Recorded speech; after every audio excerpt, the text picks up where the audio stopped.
Yeah. I was just wondering. So you know the TR number. If you forget to send that back,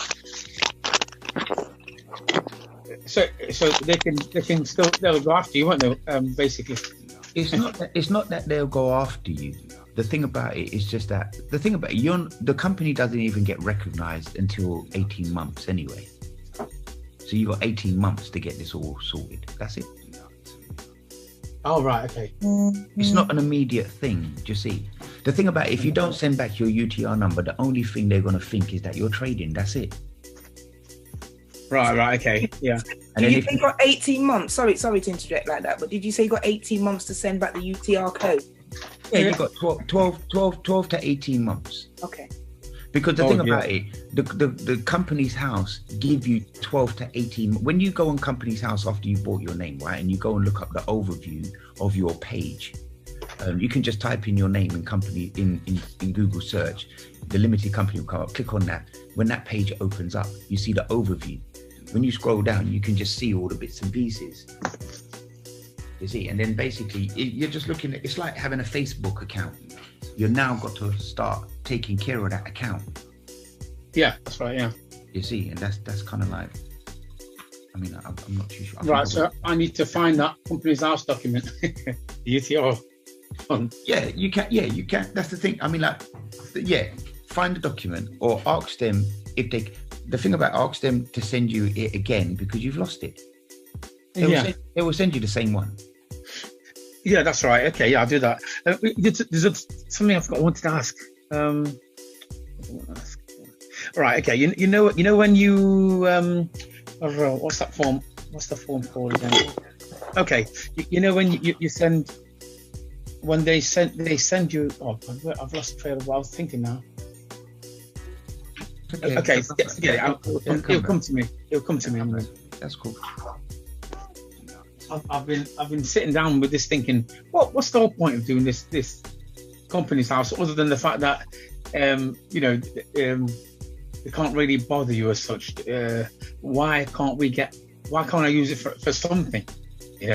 But something at the back of my mind was telling me, you know what, this is more than just this freeing yourself from them, from being attacked by them coming at you, like such as the government, courts and police and so on. I thought they must have some other purpose. Totally. So it was always there, and I've always been, it's always been bothering my mind. Control everything, own nothing. That's it. Yeah, that's it.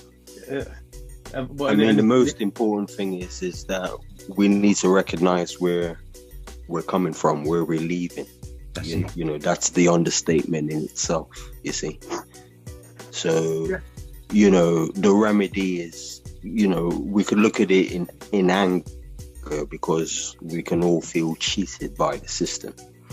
But in hindsight, it's a game. It's a game. So we go into the game shop and there are lots of games and you like the picture on the board.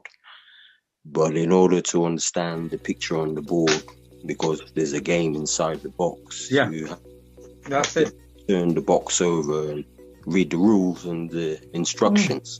So at this present time, the rules and the instructions are coming together to where we're coming from. So now we're understanding who we are. Yeah, and that's the thing, isn't it? It's like when we did the incorporation together with a friend, we all did it together, and we thought, that will stop. This will stop, bills coming in, whatever. But it's fine. There was no real change really. Just everything carried on as normal. But now I'm armed because I'm good with, I'm savvy making, writing the letters and performing in that way. I'm good. I'm very good. I write letters for people all the time. But this is just like put a new spin on things, and now it's put. Oh, you wait till next week. Great. When we speak next week, watch. I got some letters here ready, man, ready to go, man. I just didn't know where to go with it. But remember, don't rush into it, because the thing about it, the letters you're writing, they're going to be coming from your limited company, not the implied company. Remember, as Mobs H just was speaking about the different what would happen now with all the stuff beforehand. Remember, it's nothing to do with you. So any letters you got to write to anybody, don't write anything to anybody on behalf of the name, what they're writing down as capital letters, because it doesn't have the limited on it. There's no contract with your limited company, so your company doesn't have to do anything. They're the ones who's running. They're the ones who's running, because they will still try and come after that name, and that's a ghost. You don't need to worry about it, because there's no director for that. They're looking for something what is invisible. They would never find it. So if you put yourself in the driving seat and you go and approach them, you're going to them as a new entity. You're not going as the old entity. You're going as a new entity. So don't put yourself in that box. Don't make that mistake and start chasing them with your limited company, because you're just going to start contracting them with your limited company now and not your old self. This is the thing. Don't get attached to your name. Okay. So an example then. Okay. See, I use this as an example. Before I incorporated the company, an example, the police bothered me, and they made allegations. I've incorporated the company after that, but I really want to sue them for what they've done. But you don't need to sue anyone, because the thing about it, they're looking. What? Listen to hear me out first. Hear me out first, bro. Trust me, I've been in the same position. Trust me, man. Trust me. I'm holding my cool. Trust me. The thing about it, they're not coming after you. They're coming after the implied company. Now, if they're coming after the implied company, they can come after them all day, because they can't do anything. They can't get you in court. It's only you taking yourself to court if you go to court, and that's just no point. Company's House directed me to, so when I done it with them, they kind of like done it for a pack, and my pack came to £85. So that gave me like my shares, my title deed document, and things like on really nice paper and stuff like that. So when you go to Company's House itself and you do it for, I think, £12 or something, $9.99 or whatever, that you're just registering the company. You don't get any paperwork or anything.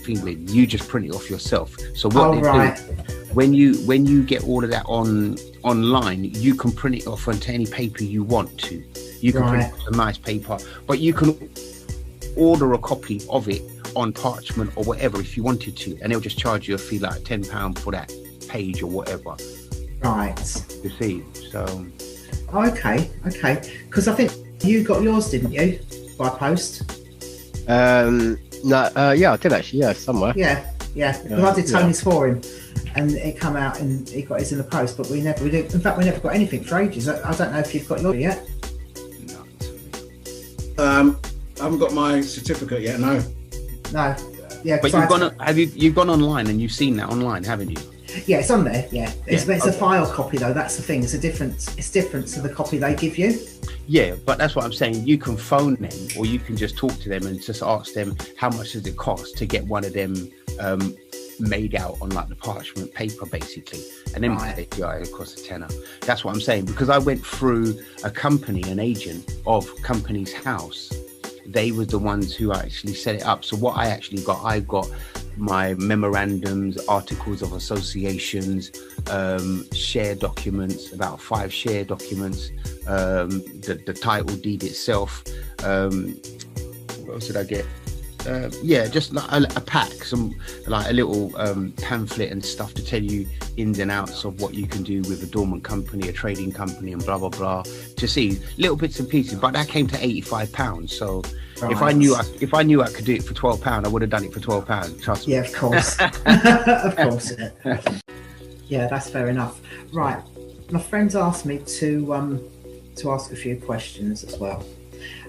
Basically, her husband was born, right, let me go for her first of all. She was born in the Commonwealth country, but before they started issuing birth certificates in her country.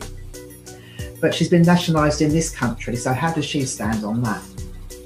well, the nationalisation document is the last legal document given to her. Right. The thing about it, we've got to look at it in a certain respect to say, okay, what was the last legal document that you were given? Right. Basically, that's going to stand as your most legal document, because you're dealing in a legal system. Right. So if she went and got a deed poll, yep, that would come above that document, because it's the newest, legalist document. Right. Do you see? Yeah. And the thing about it, the deed poll goes through the Royal Courts of Justice as well. So that's going to be a top legal document. That's going to be the legal document where everybody knows you by. Right. Now, do we have to wait until it's gone through the... I'm not sure. I mean, I'm not sure. Well, I mean, I know they say it takes 10 weeks. So, right. I mean, like, some of us are already in the middle of it, like 4 or 5 weeks in. So, right. What you can just do is be patient, really, and just hang out, really, and see what happens. Right, because I've been keeping an eye on the Gazette to see like what the dates are when they're being enrolled. Right. Okay. So they got up. I think it was August the 14th or 18th was the last one, and that went up yesterday. Okay. So that's what I was looking at. I was looking to see how they were doing stuff, but I understand, even though they've done that, once you've got your other documents, then really it's been done. It just needs to be sealed by them.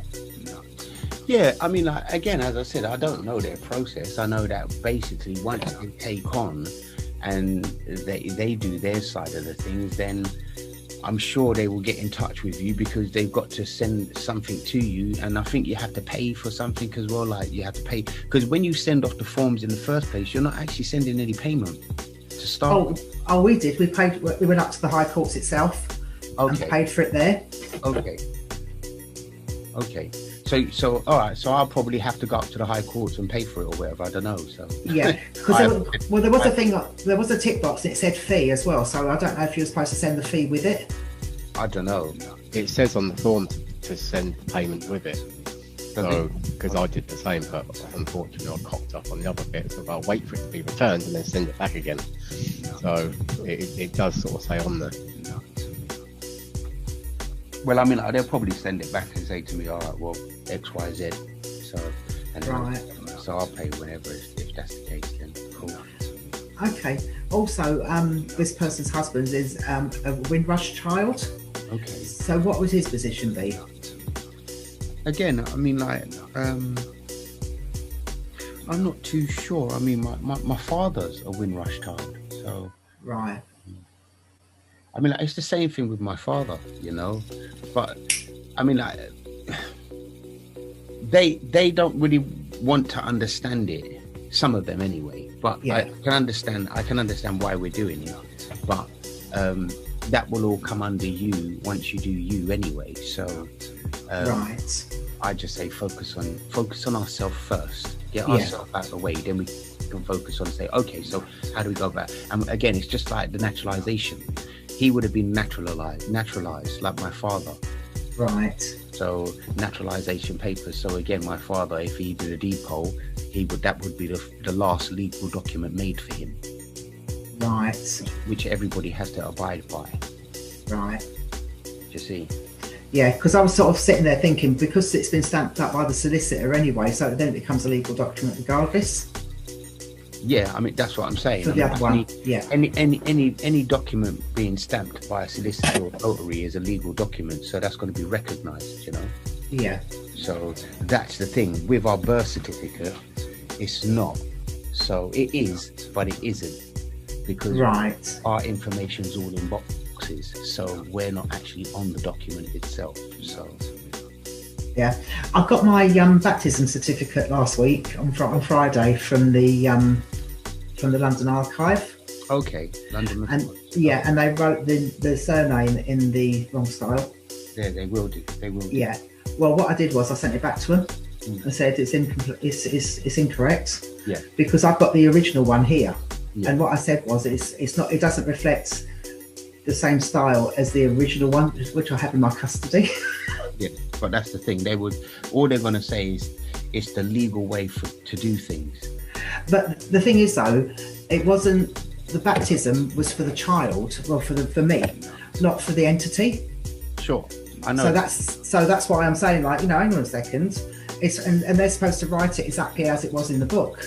Yeah, no, totally. I totally agree. But what I'm saying to you, when it's coming to somebody new, they have to be writing it the way they have to be written and told to write it.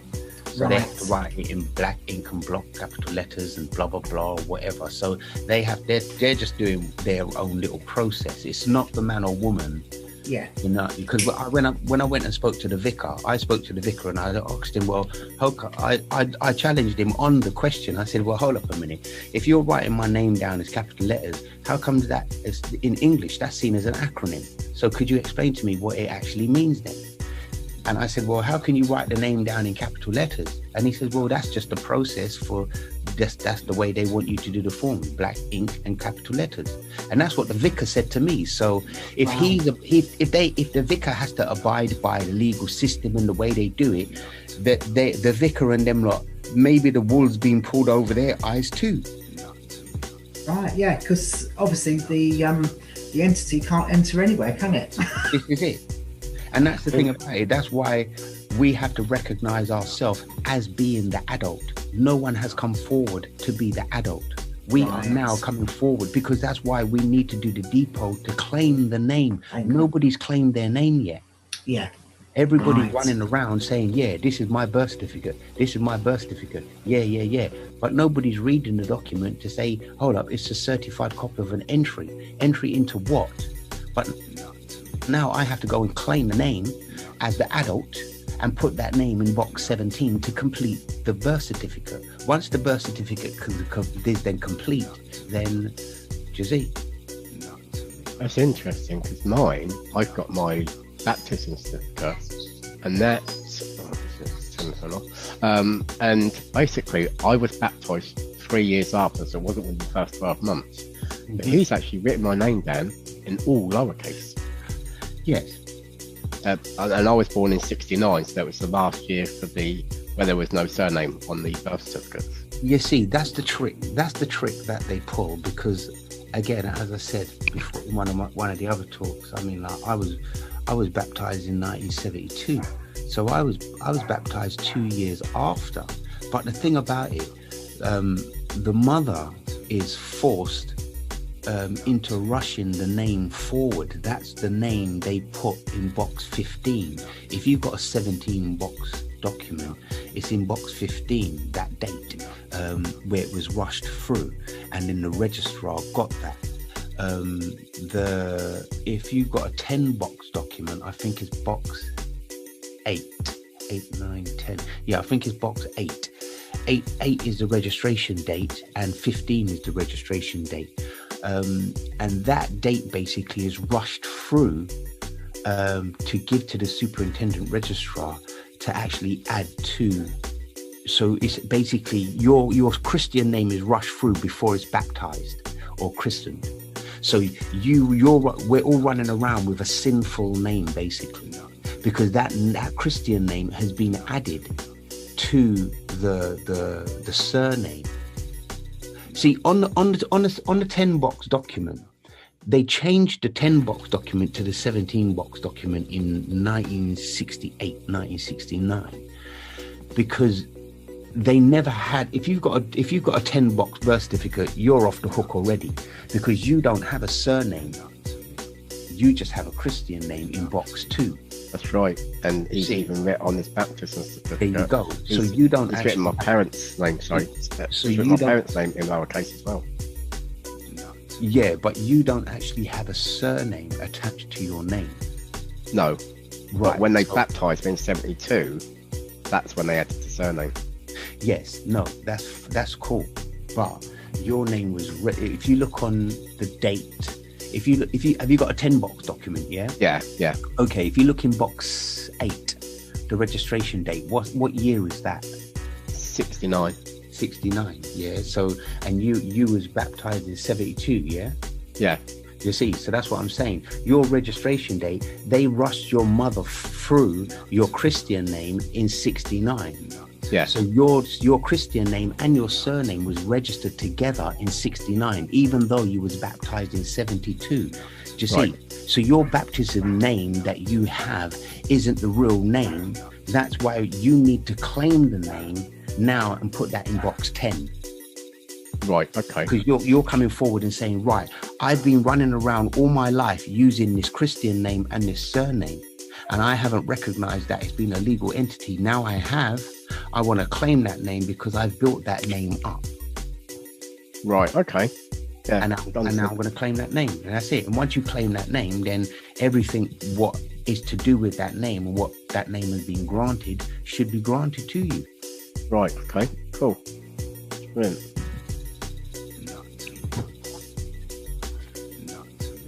I don't know if that answers your question.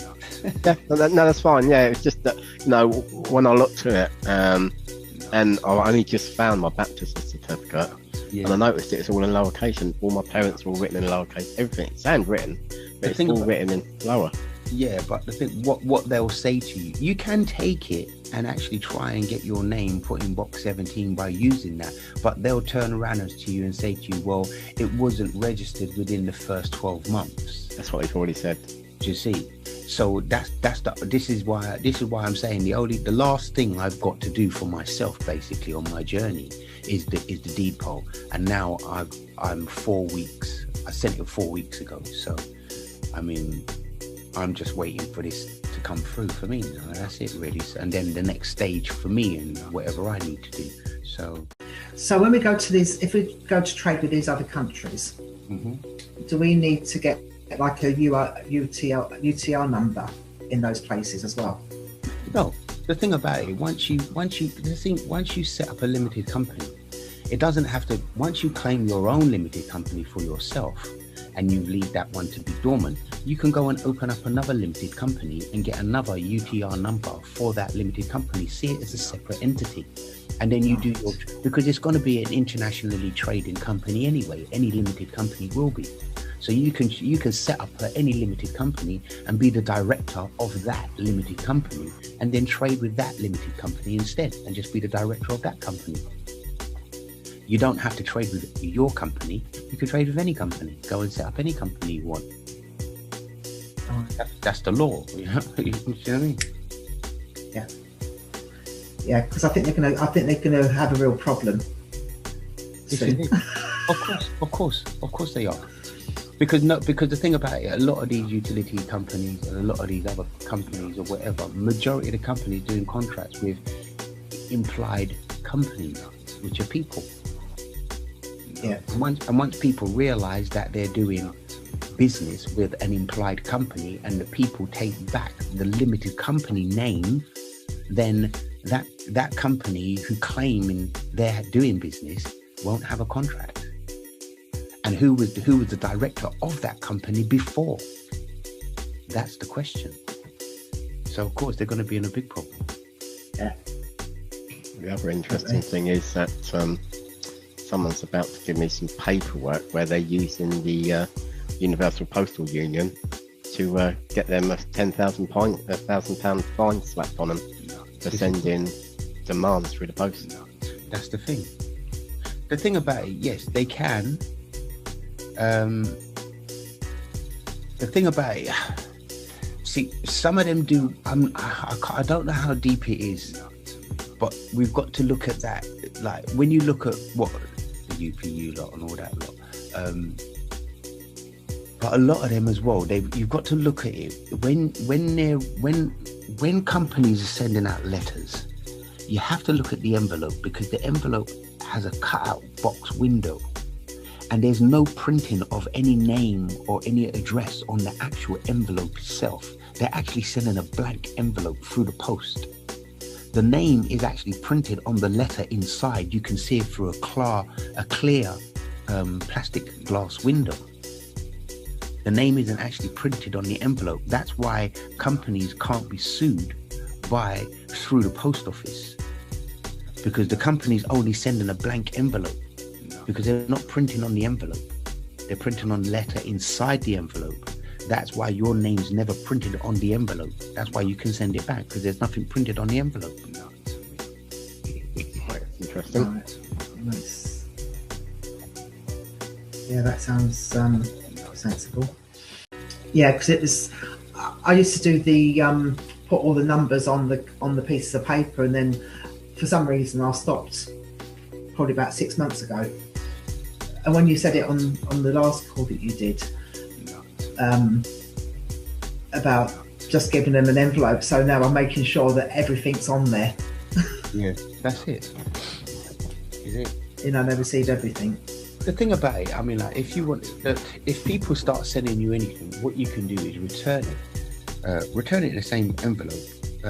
But what you do, you just take the letter out and highlight everything, circle the name in capital letters, and put in the circle beside it, this is an acronym in the English language. I only read the English language. Could you explain the acronym and what each letter stands for?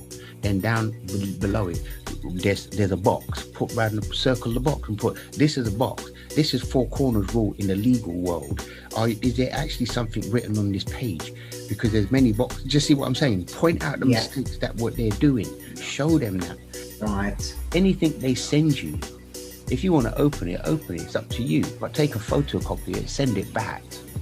But take a photo because that's evidence. You have evidence that they've actually sent you that, and you see they've written your name in all capitals, and what's the game they're playing with that, and what language is it, and just see there's loads of different things.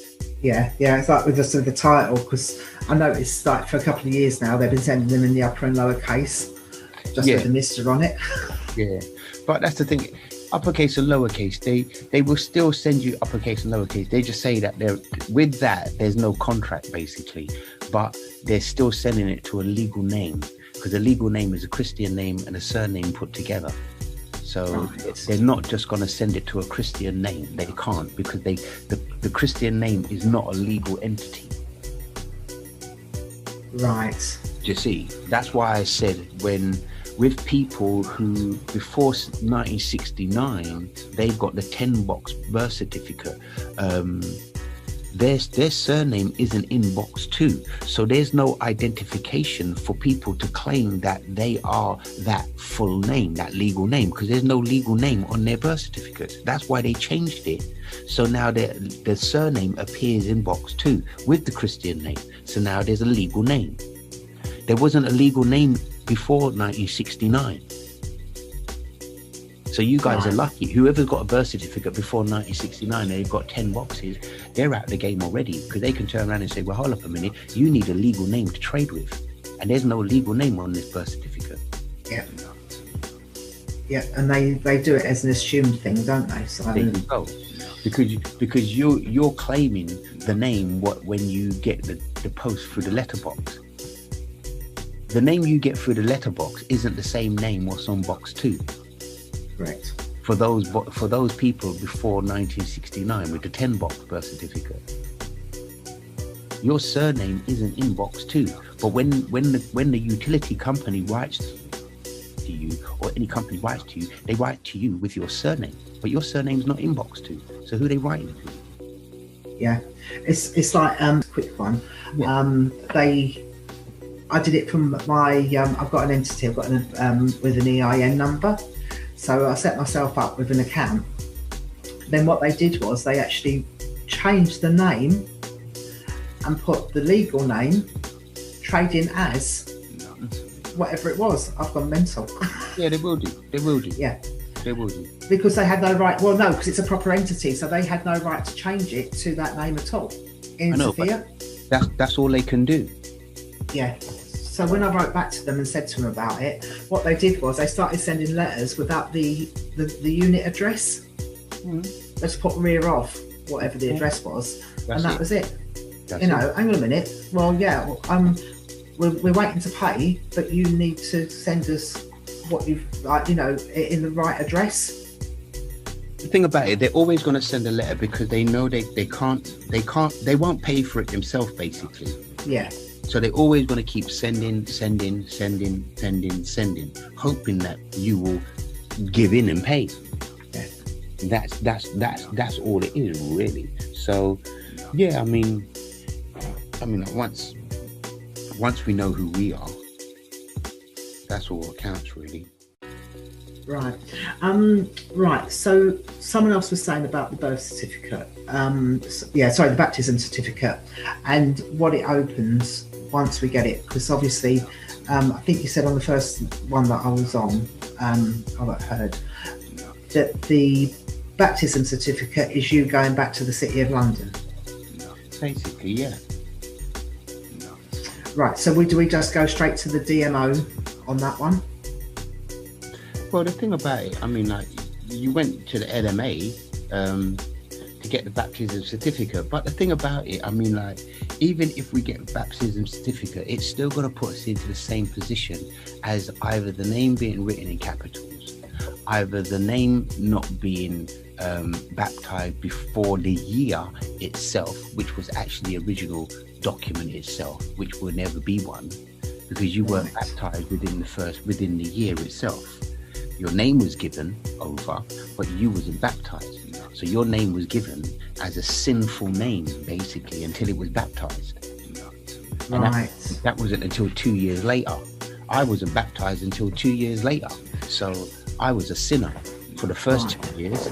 Yeah, I was done within the year. I was 1964. I was baptized, but the baptism certificate only had my first and middle name on.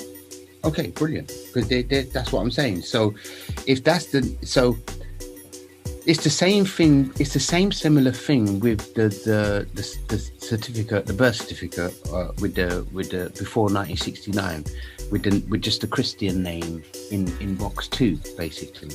Right. Yeah. What you're doing basically is that because everybody outside of us, basically, they need a company to do business with. That's why they attach your surname to it, to your Christian name, because that makes it a legal entity, a legal name. So they need a legal name to do business with, because once they got the legal name, they turn the legal name into a legal entity, which is an implied company. And we agree to be that. So if you've only got the Christian name, then they can't do nothing. So that's why we need the depot at the end of the day, because the depot just allows you as an adult, first and foremost, you're an adult right now at this moment in time. You are an adult and you are making that decision for yourself. Do you want to keep the same exact name that you had when you was given at birth and you've carried that name throughout your life? Or would you want to amend it and change it, put a name in there, take a name out, whatever? But as long as you are the one who is giving yourself the name that you want to be known as, then that can go in the depot, and that name then can be put into box 17. It doesn't matter what you call yourself. Right. Because that's what we were a bit confused about. So what we did was we just reinvested it in ourselves, or revested it. And then when we do the trademark, then we can get called whatever we want to get called. Yeah. Can I just ask then, if we got a 10-box birth certificate, we can forego the depot part, can't we? We just go straight to the GRO and say, "Oi, correct box 10," and put my name in there as well, or do we not even have to do that? You could do if you've got the birth. See, it goes down to the baptism certificate again, because if you've got a baptism certificate with your surname in the same box, because it's basically you. Because the thing about it, what you're trying to do, see, you're already free, because in a certain respect, you only have a Christian name. Yeah. There is no legal name to you. So you're already out of it. But because you're doing business within it, and because they've pulled you into doing business, giving you a driving license, giving you a passport, and blah blah blah, they've made you into the legal entity, basically unaware, you being unaware. But now you know you can turn around and say, well, hold up a minute, why is everybody doing business with me as a legal name entity when I'm not even a legal name entity? I ain't even got a legal name. Yeah. Right. So see, that can be your first argument. That's interesting. Then. So anything because like your okay. So your passport, what was it made from? It was made from your birth certificate. Yeah. So why does your passport have your surname? You don't have a surname. Yeah, they just grabbed your father's name, didn't they? Thank you. There you go. Yeah. There you go. So that's why they changed the birth certificate in 1969 to 1970. I've got box 2 where I've got the Christian name and the surname together in the one box. Yeah. Because on your one it says name if any. That's right, yeah. On ours it says name and surname. So and means they're adding something. Yeah, 2 different names, yeah. There you go. So yeah, it's very clever. But when your name was registered before your baptism. When your baptism happened, when you look at box 10 now, or you look at box 17, it says in that box, name given after registration of birth and surname. Yep. That's what it says in that box. Name given after registration of birth and surname. Now, when you look at the back of the certificate of name given in baptism, the blue one, when you look on the back of the note, it says that name what's given in baptism. So because we was born in 70, the name baptized in 72 would supersede any other entry. Right. But you haven't claimed that baptized name yet. That was just baptized, but it wasn't registered. It was registered before it got baptized. Yeah. And the thing is, though, I wouldn't want to claim it if it's in the uppercase anyway. No, I'm not saying about claiming it in uppercase. I'm just saying you've been running around with Jane Henrietta Doe all your life. Yeah. But they've written it in capitals. Now it's time for you to say, right, yes, I am going to claim that name as an adult, and that name's going to be Jane Henrietta Doe, uppercase, lowercase, and that's going to be the adult. Yeah. Now, once you do that via the depot, then that goes into the system and everybody knows you as that now. Yeah. Sorry. But now, how are you going to trade? That's the thing. You see, that's the next step. No one will do business with you because you're a living entity now. Now, how are you going to trade? This is where the limited company comes into it. Yeah. You claim your limited company, and now you can use your limited company and trade wherever you want in the world. The theory should have it. Right. Do you know anyone that's got the black card? The black card, I believe, is given to companies. So when your name is a limited company, your name will be given the black card because it's a limited company that's got it. Because your name is the company, remember.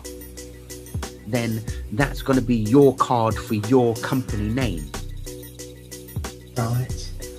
Yeah. As I said to you the first time I spoke to you, you know, I just saw this as the crossing over the Exodus. Hopefully, you know. Yeah. Hopefully. You know, doing something. I don't know if someone else wants to ask a question. I've got a question. Cool. I've got another question for you. Because my birth certificate, original birth certificate, doesn't have a surname on, and my daughter's birth certificate, she's adult now, but has me on there with an all-cap surname. Does that make hers null and void? Because of your information.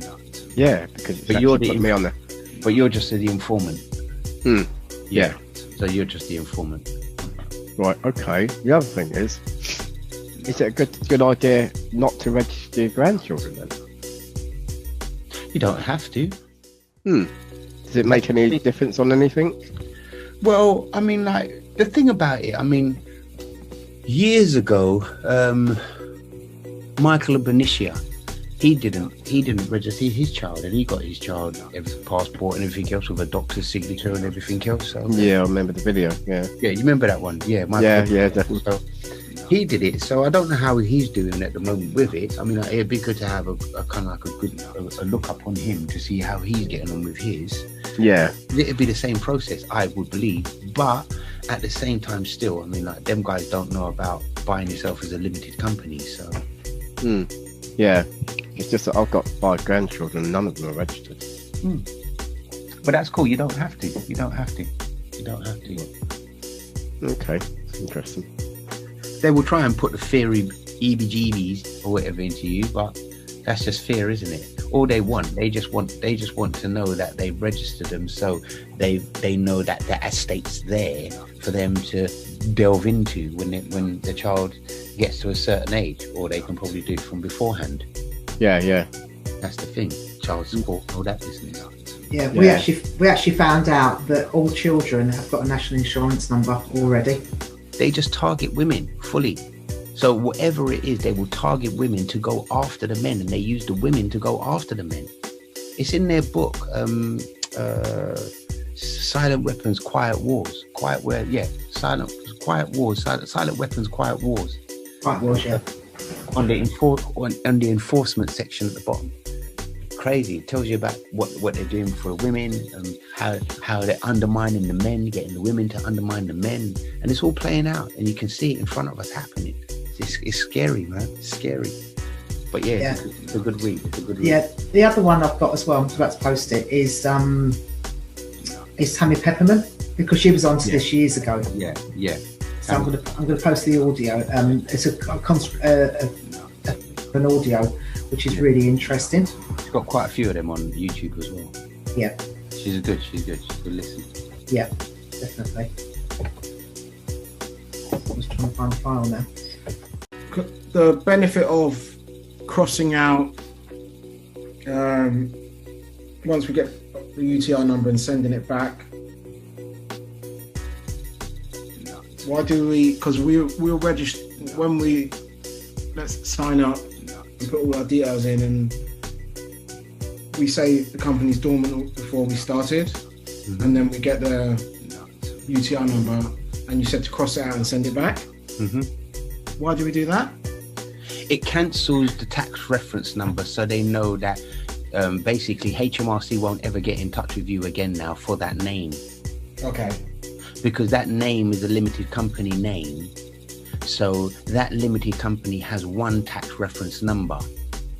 Okay. So once you get that tax reference number sent to you, you send it back to make that number dormant, because you're not trading with that number. So what they say to you is, right, okay, when you do want to start the company trading, please get in touch with us so we can send you a new UTR number. So that number you sent back now will be obsolete. That deleted, that's gone. Once you made that number dormant and you sent it back, that's gone. That's obsolete. No numbers in books anywhere for you, for your limited company, until you start trading. If you get that limited company to trade, then you have to get a UTR number, and that company will then start trading.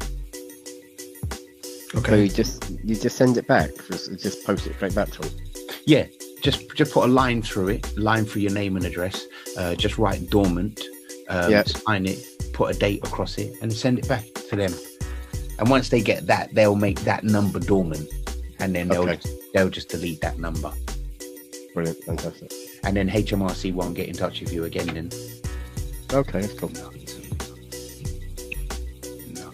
The only reason I'm doing this is because what it does, basically, it safeguards your name, basically, because now you claim the full capital letter name. So now nobody, no entity, no other entity can write to your name in capital letters. If they do, they have to have limited at the end of your name. If they don't have that, then just send that letter back, because it's not for you.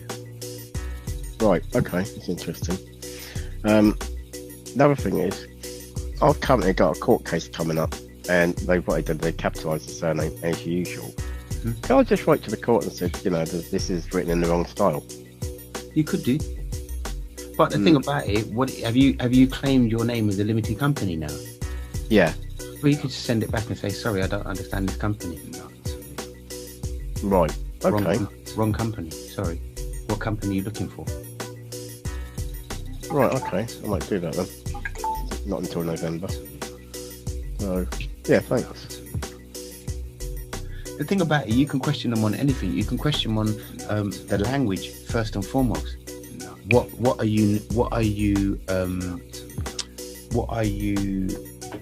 language are you using when you write the name in capital letters? Let's get that. Let's clear that first. Yeah. You know, are they using an acronym in the English language, or are they using finger spelling in sign language? They're the only languages they can choose from. Okay. Right. So is that the same as what's his name's talking about when he's American Sign Language? Romley Stewart. Yeah. Yeah. That's the thing. But the thing about it, Romley looks at it from the American Sign Language point of view, which is brilliant, because that's the other language. Yeah. There's only 2 languages in the history of language that uses the capital letter word. Yeah. In its system. One language is sign language, the other language is English, but within English, it can only be seen as an acronym. Right, okay. That's it. So it's an illusion. It can be seen in English, but it can only be seen as an acronym within the English language. In sign language, it can only be seen as finger spelling. Right, okay. That's going to be interesting to see how they handle that. Because Romley Stewart points out section 11.149. I mean, 11.147. Yeah. So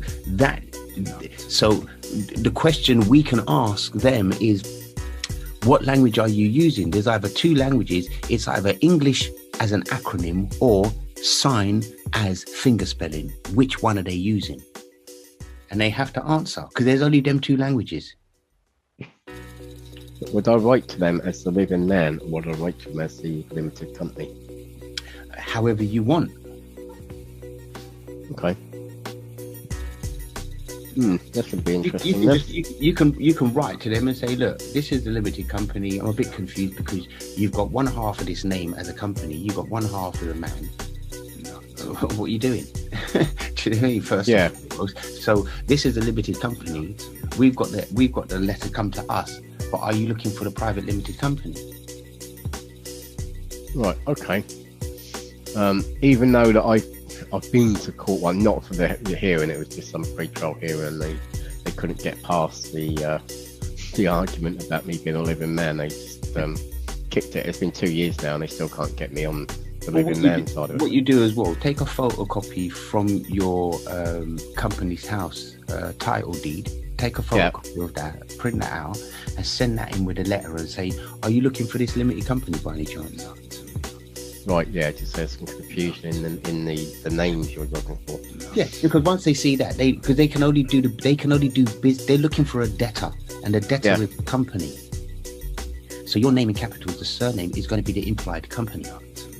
So you're just clarifying with them because there can only be one company with that name in capital letters. That's the thing. There can only be one company with that name. Company's House will tell you that. Okay. A friend, his name was, and he tried to go and buy his name at Company's House, and there was already a company called Co. So the Company's House wouldn't let him buy the name. So they said the only thing you can do is go and ask the company if you can buy and use the name, and the company said no, they can't. Right. Okay. That's interesting. The minute you register your company.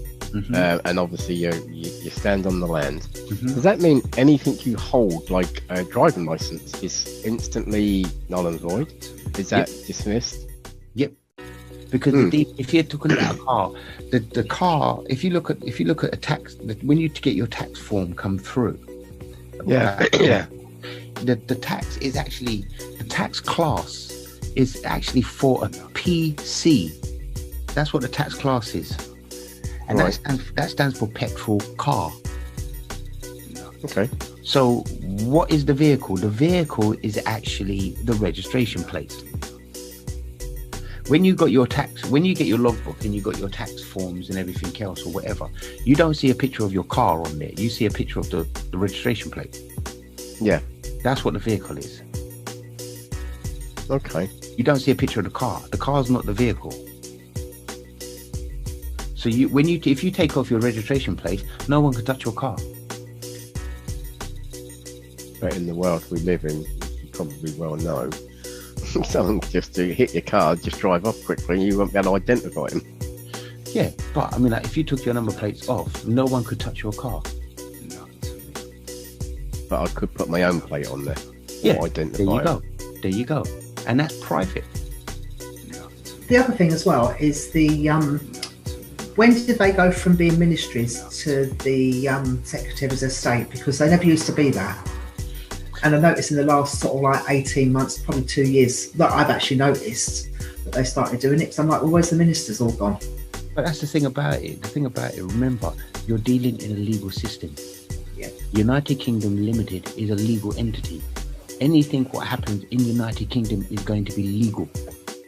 They can do what they want. It's all legal. When you step out of there and you stand in law, that's a different matter now. And the men and women who are controlling the companies in United Kingdom Limited, the legal entity, they're standing outside on England, the law of England. Now, what you do, you go and you find out who runs the company, go to company's house, find out the name of the company who's sending you a letter, find out who the director is, and go after the director. Because that's the man or woman who's allowing that to happen within that company. Because it's a man and woman now you're taking to taking to court. You're not taking a company to court. You're taking the director. You know, stop playing with the secretaries and stuff for the companies and all these bailiff people. Just find out who the company is. All right, if it's a mortgage company, go on company's house, look up who's the director of, and write to the director and go after him, because you're the director and you're allowing this to happen. Because I did notice as well, I'm going to send it to, I did a thing of HMRC, I haven't finished it, but it'll give people an idea of how many different companies there are with DUNS numbers for HMRC, and there's one in the City of London as well. But when you see the list, you'll find that all the ones that we thought were gone years ago, like Inland Revenue and everything else, they're still there. They haven't disappeared anywhere at all. You know, it's only given the illusion. And HM Customs and Excise as well, they're still there. In my opinion, in a certain sense, it's like I would say, well, just focus on what your company needs to do, and at the moment doesn't need to do nothing. So I don't really care what everybody else is doing. That's how I see it. Because if I start getting myself tangled up with, okay, yeah, the legal system's doing this and they're going to do this and they're going to do that, I'm saying, well, why am I getting tied up with it? I don't need to. There's a confusion here, because the council is saying that, yeah, this is a motorbike, yeah. Now DVLA is classing it as a bicycle. Now, I'm saying you're putting a sign up on the street to say that a bicycle is allowed to go up in the bus lane. So I'm riding my bicycle, which is a motorcycle. But the DVLA classes it as a bicycle, because in the legal dictionary is a motorcycle, and a motorcycle is a bicycle with a gasoline engine. So the DVLA goes by the law and classes it as a bicycle, but writes it in capital letters. So the argument is, well, hold up a minute. If DVLA is classing this as a bicycle, you're telling me I can't. You're giving me a ticket for riding my motorbike, which there's no meaning for motorbike in the English dictionary. You see, and they just try and it's just because the DVLA and the council is their argument. It's not, they bring us into it. Because that's what I said to them. Look, why is the argument with me? If DVLA classes this as a bicycle, then why aren't you abiding by that and trying to change it? And they're the council. And because of that argument, I had them change the bus signs. Now they put a motorcycle sign in it. If you challenge them and you know what you're doing, you know what you're saying, you know what you're showing, and you're showing the proof as well, the facts, then they have to budge. They have to budge. There's 3 legal documents that they will accept. One of them is the certificate of baptism of name given in birth. The second one is a certificate of name not given in baptism. And the last one is a deed poll name change. Right. They're the only 3 documents. One of them documents you can use. Now, with the baptism certificate, they're saying it has to be blah, blah, blah, between the first 12 months, blah, blah, blah, blah, blah, blah, blah. And every time somebody goes and try and get their baptism certificate, like myself, or like, and you go to the LMA, they write in capitals or whatever. It's just palaver. So we might as well just, as I said, this is the last thing I'm doing. So I'm just going straight for the depot now. I've done everything else, so. All right, fair enough. But yeah. What if you were born Muslim? How would that work? You're still gonna be. It depends. I'm not sure. Again,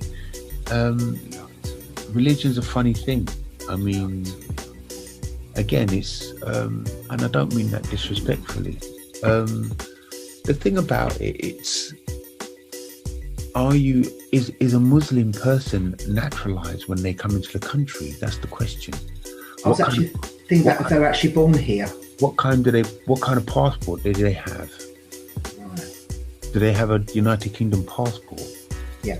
Well, that just makes them another corporation. Religion, I'm sorry to say, but corporations don't carry religions. Yeah. You see, and if we're seen as an implied company, they're not looking at us as men and women. They're looking at us as an implied company, which then religion has no matter. Right.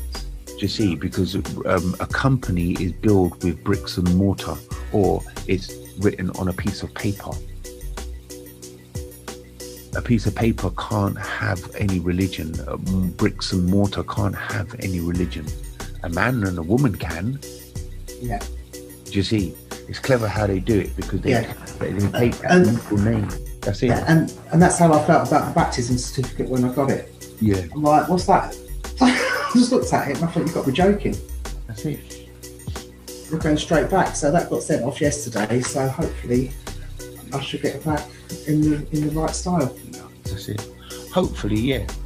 I mean, again, when I got mine, they just wrote they just wrote everything in capital letters. I was like, oh my God, here we go. I'm not even going to bother.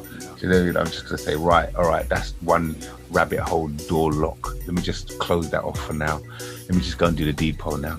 So I ain't even going to bother argue with them at the moment. I'm just going to, it's just there as evidence. I just keep it as evidence and say, yeah, okay, this is evidence. It's crazy. Yeah. So basically, then we can do money creation. We can do what we need to do. Whatever you want. Yeah. So basically, what you're saying is, on the new section, I put a hyphen between and my second name. Basically. Yeah, that's for the new name. Okay. Yeah. Yeah. Yeah. I mean, I just thought it was a bit. Yeah. Sorry, I thought it was a bit funny because the rest of the group got really upset. They were really anxious, and some have actually changed their name. They've taken the name off. Yeah, no, you don't want to change your name. You want to keep the same name you've got on your birth certificate. That's what I said. That's what I was telling them. Yeah. Well, that's the only way we're going to get it. So I have to tell them on Monday not to put a hyphen between. I mean, some of them have got 4 names. So are you saying they should put a hyphen between each separate name? Yeah. The thing about it.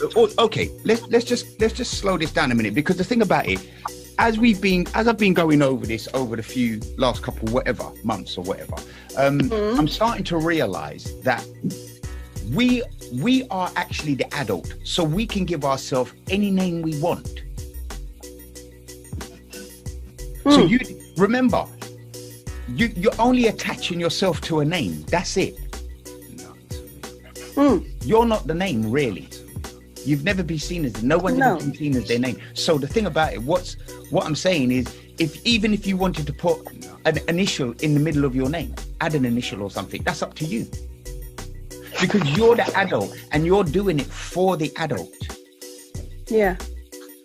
You see, you're not the child anymore. So the child doesn't have to listen to what it's being told, have to accept the name what's given to it. If you've been through your whole life using your name and you like your name, then cool, keep your name. But you don't have to keep your name. You can change the name. That's the thing about it. But hyphens between the name work, because we've been told by people at the depot, you see, to actually, if they put the hyphen in between, you see, they're saying some things to some people and some things to others.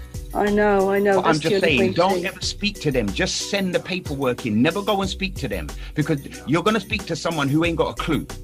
Oh, well, obviously. Oh, and there was another thing they said. When it asked you to put which documents you're doing, we didn't put birth certificate. We put exactly what it says on the birth certificate. Entry of a entry of birth. We put the right title. Oh no, it's got to be birth certificate, because we've had this conversation about the birth certificate business already. So again, I don't know. But anyway, the thing about it, they're only going off what they're told.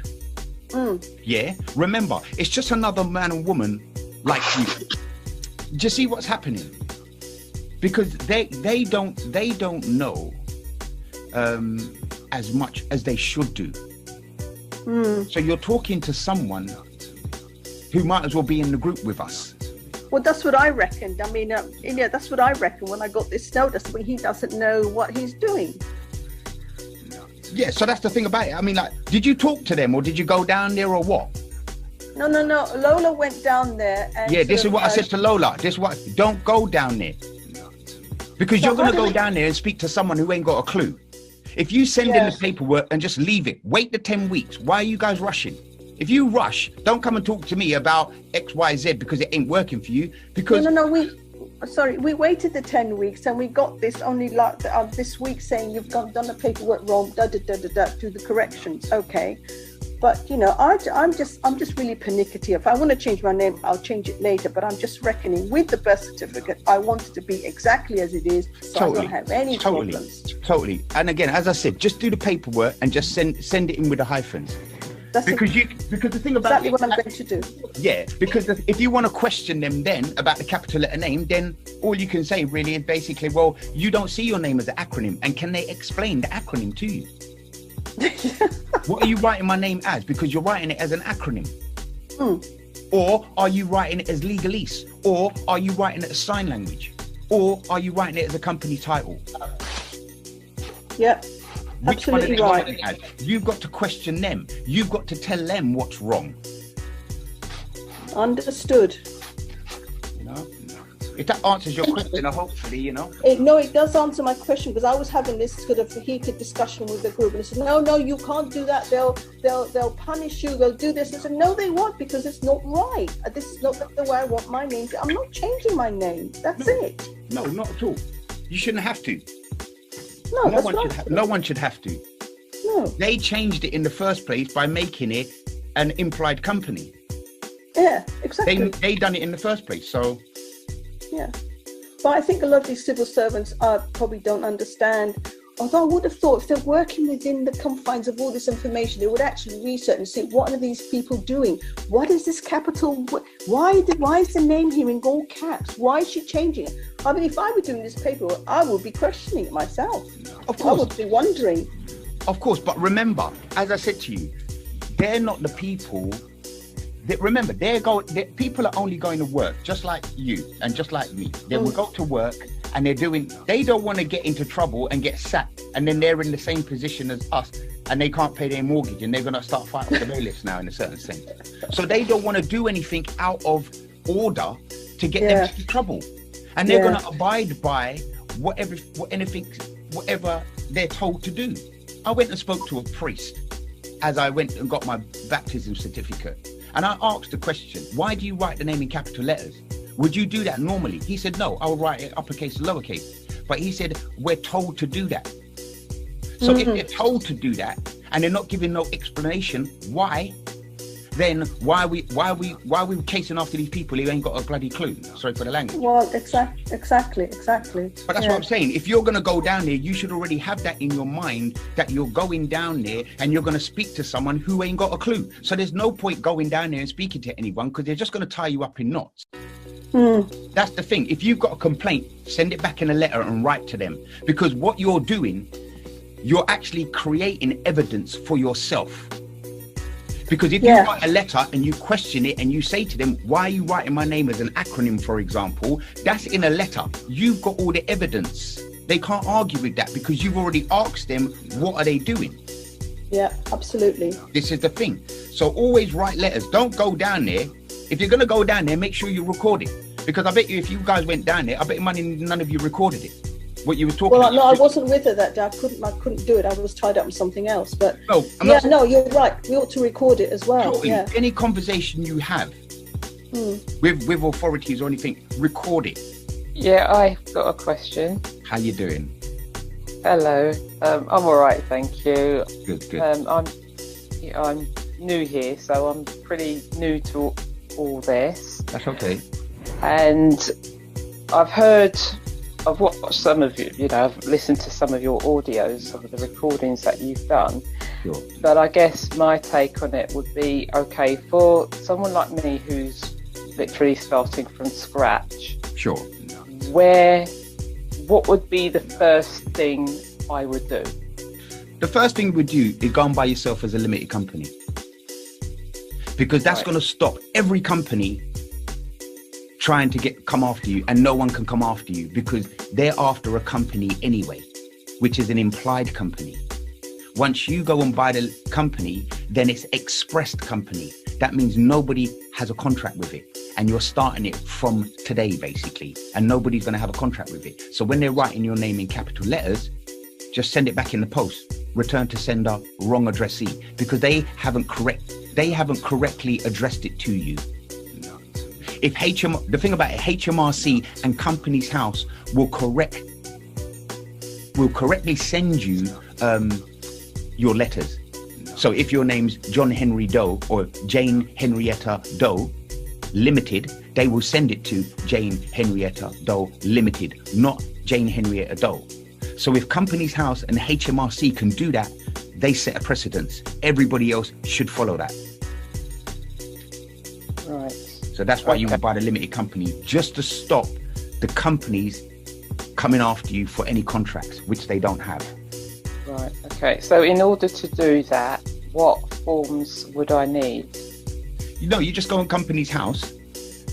We've got one of the ladies. If you and she'll go through it with you. I can help. I can help. Yeah, even. Okay. Yeah. So yeah. Thank you. I'll ask a question. Why is it important to have the company as dormant? It's important because it's not important to have the company. You can trade the company if you want. But the thing, just remember, you're using that name, and really and truly, to keep the company dormant. Okay, if you had a company called John Henry Doe Limited, you can easily make that company dormant and go and get another company called John Doe Limited and trade with that name. So you're not trading your birth certificate name, basically. You want to keep that name out of the system completely, whether it's an implied company or express company. So if you got it as an express limited company and it's dormant, then that proves no one's got a contract with it, basically. And that's what you're trying to do. You're trying to prove there is no contracts with that name. That's basically it. And no company can ever come up against you with it. Because we had one woman in the group and she had a mortgage thing. And I said to her, look, go onto Companies House, find the limited company, find out who the director is, and write the director a letter asking the director if they have a contract with my limited company. And the director turned around and said, no, they don't have a contract with the limited company. Game over. Because they can't send any contracts then. Because they've just admitted that they don't have a contract. And it can only be one name as a company name. Companies House won't allow two names of the same. So if you've got a limited company, who are these other people writing to then? Because they can't be writing to your company. That's why you make it dormant. I hope that answers and wraps it up in a little bit of a way. Hi, Clark. Hey. Hi, it's Rula. Hey. Question. Is someone got the same name, like John Smith? There's millions of them. And how can you register if it's two John Smiths? You can't. Because there's a guy, there was an elder man or younger man, should I say, a gentleman, should I say. He was in the group and he had his name. But when he went to Companies House, there was already a name, John Henry and Co. And his name was John Henry, for example. So when he went to Companies House actually said to him, if you go and ask the company if you could use the name, and they say, yeah, cool. But when he went and asked the company if he could use John Doe and Co. Limited or John Doe Limited, they said no. This is the thing. So there can only be one company with Companies House written in capital letters. That's it. So if anybody else is writing your name in capital letters, they ain't writing to your company, because there can only be one company at Companies House. That's it. So yeah, but how come they're trading on his name and then also on other names? Who? The utilities, GMEI, utilities.org. So you're saying the treasury account. So if I'm John, no, the treasury account. So if I'm John Doe and there's another John Doe, how come you can't buy if only one person can buy the limited, how can you stop other people trading on that? No, but that's the thing about it. If you're see, it's a tricky one, because one, you've got company, yeah. Yeah. Now, if you can't get the company, go and buy the trademark. Go and buy it as a trademark. Okay. Do you see? Because it's still a trademark, and that's your copyright. That's your intellectual property right. So no one can use that. Where'd you get the trademark from? Is it on Companies House as well? No, Trademarks House. That's the sister company to Companies House. Oh, trademark. Companies House is where you buy companies. Trademarks House is where you buy trademarks. Okay. But that's the sister company. But when you're buying the trademark will cost you probably, I think, about £70. Then you got to buy the classes, which are probably £50 each. So it's going to probably come to about £150 for the trademark. But that's yours then. Okay. Okay, I've got so many more questions, but I'll let someone else ask something else. Yeah, Thank you. No, that's cool, darling. You can carry on if you want, if nobody else is going Right, I sent you a text today about the birth certificates. Right. I've got mine a couple of weeks ago. The first one was from the GRO, and it's the landscape, but it's shrank, and they put a line through 10 box and then a / That's at right. the bottom corner, at the outside of the box to the top corner. Yes. Well, then today I've got my birth certificate. So I wrote to Islington. Okay. And they sent me it's landscape, but it's an A4 landscape. The registration district Islington. It's in like a pale green, and it's in a black box. Everything is written in black, handwritten, and my Christian name's in capitals. Yeah. Where on my original birth certificate, it's typed, but uppercase, lowercase. Okay, so you got a 10 box document, isn't it? Yeah. Right, cool. So in box 2 of your document, you've only got your Christian name. Yeah, but that's all in capitals on this one that I've got from the district of Islington registration. No, that's fine. That's fine, because you've got the original one as well, haven't you? And that's that's in red and this one's in black. Right. So this is what I explain to a lot of people as well. This is why they changed the birth certificates. Should I say certified copy of an entry? This is why they changed the birth. I'm going to call it birth certificate for now, because everybody handsome with that. This is why they changed the birth certificate in 1969, 1970, because they on the boxes, on a 10 box document, what you've got, there's no surname in box 2. No. So you don't have a legal name from birth. That's it. Game over. No, and everybody is attaching everything to you with a legal name, but your birth certificate doesn't even have a legal name. So how can they attach the legal name to you? That's why they changed the birth certificate, so they can put the surname with the Christian name in box 2. Because the 17 box document in box 2, that has the Christian name and surname. That creates a legal name. In your scenario, or in the 10 box scenario, there is no surname in box 2, so there is no legal name. So when these companies are writing to you, they're writing to you to the legal name. You don't have to respond, because that name isn't on your birth certificate. It's your father's name, yes, but it's not your name, because it isn't in the box. And every box is a separate entity in itself. That's why it's numbered 1, 2, 3, 4, 5, 6, 7, 8, 9, 10, because it's a separate thing. But on the bottom it says, warning, a certificate is not evidence of identity. This is it.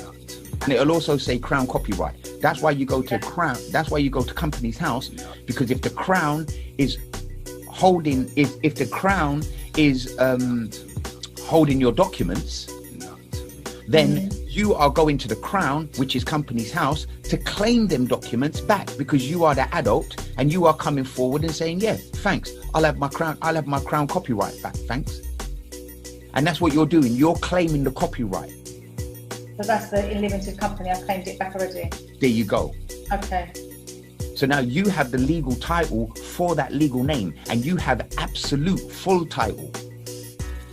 You see, as you heard earlier on with the young lady about they're going down to the courts about the depot stuff, you know, with one of the girls, you know, basically she had hers done. She phoned them up. I told her to just tell them about the hyphen. She phoned them up, they said fine, cool, sent back her document in, and she had already gone 6 weeks. They sent the back document, she changed it, put a hyphen between the names, sent it back, they said cool, so now she's got about another 3-4 weeks to go. So she'll have her name in box 10 or 17. This is it. Well, she'll have to, after she gets it, she'll have to take it down to Islington or the GRO and then pay £40 for it to be put in box 17, because that's what you do after you get the depot. Once you do the depot, it doesn't automatically go in box 17. You have to go and do the legwork, basically. Okay. If everybody's sending in their paperwork, that's cool. But if you're running down there rushing and you're trying to chat to them and whatever, blah, blah, blah, they're going to get confused because they ain't got a clue what's going on. Because if they knew what was going on, they'll probably be telling their friends. Yeah. And their friends would be doing it. They don't want this information getting out. But can they refuse to put anything in box 10 because they've already put a line in it? No, because basically that's stopping you from putting anything in it. As soon as you get that done, nobody else can have their name in there, because that's there for the rest of your life then. You're the only person with that one document on the face of the earth with your name in box 17. There's no other documents out there. Yeah, so, okay, so my next question is, does anyone else want to ask a question before I go into another one? Yeah, I do have a question, but go ahead. That's okay, you go ahead. I'll come back to it later. Right, yeah. Again, I have a question about the birth certificate or certificate of birth, because I'm looking at mine right now and I've heard you mention the 10 box and the 17 box, sure, but I don't have that. Okay. So would I have to order a copy, another copy, and what would I ask for specifically? You have a short form, a little square one? I have a little thing. It's just short of an A5. It says a certificate of birth. Yeah. Yeah. You will have the birth certificate. You'll have the certificate of birth because that's the legal entity what's being born. Yeah, you can order. If you go and order one, just order a long form. But yeah, order a long form one, and then you'll see if you've got 17 or 10 boxes. If you don't mind me asking, was you born before 69? No. Okay, you was born after, so you'll have a 17 box. Okay. You see. I'll just need sight of that. Yeah, you just basically just. Where was you born, may I ask? Where are you living, should I say? I mean, I don't want to... London. Okay, so you're in London. So you're basically... My borough would be, for example. So wherever your borough would be, the town hall or whatever, then you go there where the birth, deaths and marriages are. That office. Right. Would that be in the area that I was born originally? Yes. So if you were born in, say, like Finchley Hospital, then you would go to... wherever their town hall is or wherever they keep their records for birth, deaths and marriages. Okay. Do you see? All right, yeah. All right. Okay, yeah. Thank you for that. Yeah, just order a long form one. Okay, will do. And by the way, another question. So once I order that long form, then what do I do with it? Basically, you've got that document now, so you know that, okay, you've got the 17 box. So you can just hold that, put that to a side, so you know you've got that document. Just have a look at it and see what they've done on it. Your surname will probably be in capital letters in box 2.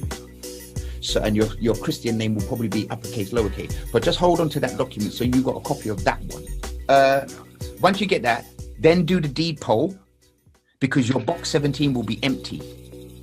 Unless you've got a baptism certificate in the first 12 months and you've got your original baptism certificate, you can use that because that's a legal document. Right. Use a name.